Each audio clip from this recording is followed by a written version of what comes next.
Hey there. Alright, so today's rant is about, or rambling, depends on what you want to call it. I generally consider it a little bit of rantiness. But, hey, we all get ranty now and again, right? My general rant today is about cyber-stalking. Alright, as in case you haven't noticed, I come from the Gen X generation, right? Ain't no shame in my game, it's all good, right? But, the bottom line is we did not have the ability or the access that this next generation that came up underneath Bill Gates and Zuckerberg the reptile came up under. And I lie to you not when I tell you I have more conversations during the day about people who cannot get past an ex and cannot get over shit because they won't stop stalking their page. Alright?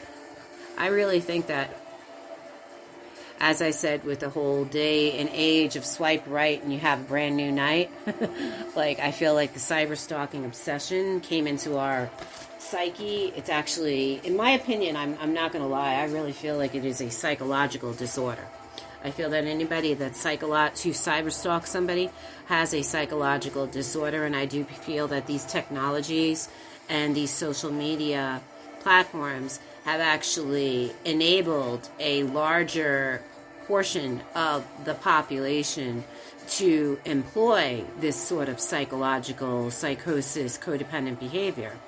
A very prime example is the dude or the woman person that you're talking to. Again, don't genderize. This goes both ways. It's definitely a guy-girl thing. It doesn't matter. Straight, bi, in between, non-gender, non-binary, whatever the heck you want to talk about. If you're dealing with somebody online, 80% of the time, I haven't seen this not be proven yet, when somebody is involved with somebody, they always go and create some sort of false profile, okay? It's like a dragnet that they set up, especially if there's somebody who's severely insecure. They set up a dragnet where they create these false profiles and they pretend to be other people trying to lure you, quote-unquote, out of a relationship. I call them the decoys. Literally, I can't even begin to understand how an entire generation thinks this is normal. And I've had this conversation with people where it's I made a profile, and so I went online and I sent a couple of pictures to him. I just want to see if he's going to respond and if he's talking to other women online. He doesn't know it's me. Do you realize kind of what you're doing is called entrapment? And you're literally setting yourself up because now you're putting out an energy force of, hey, I don't trust you, and I think that you're going to go pursue another relationship. So I'm literally going to put that particular temptation right in front of you so that you can reinforce my own psychosis and codependencies and insecurities. You dig, cats and kittens? This is pretty, straight up, absolutely abnormal behavior that is considered totally normal by and large by the entire society because everybody's doing it. But you know what? All the Germans chimed in when they were throwing the Jews in the oven. Just because everybody was doing it don't mean it's right.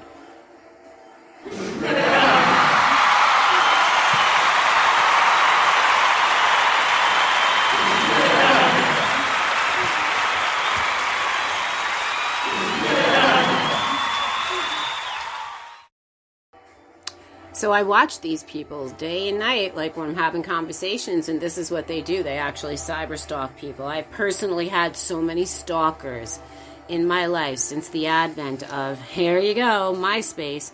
I can't even begin to explain to you. There's so many people that I've put on block 6 ways from Sunday and told them no. And if you're listening to this podcast, you probably know who you are.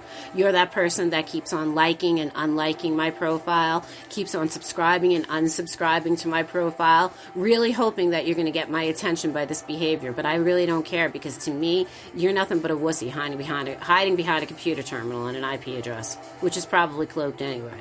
Ain't nobody got time for that stupid bullshit. Alright? Real people don't do this weird shit. And by the way, no, that is absolutely not fucking normal. Okay? That is insane. That is keeping yourself on the ropes. Okay? Talk about being self-rope-a-dope.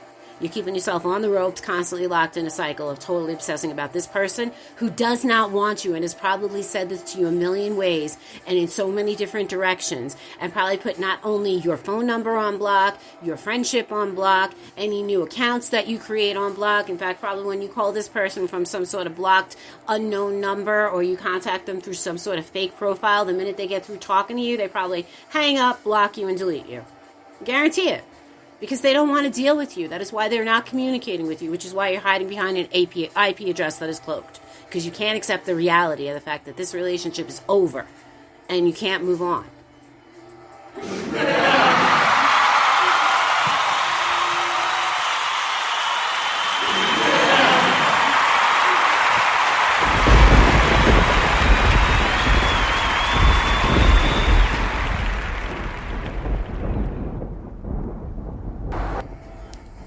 So how do we move past this behavior, this codependency behavior that is literally baked into our social media?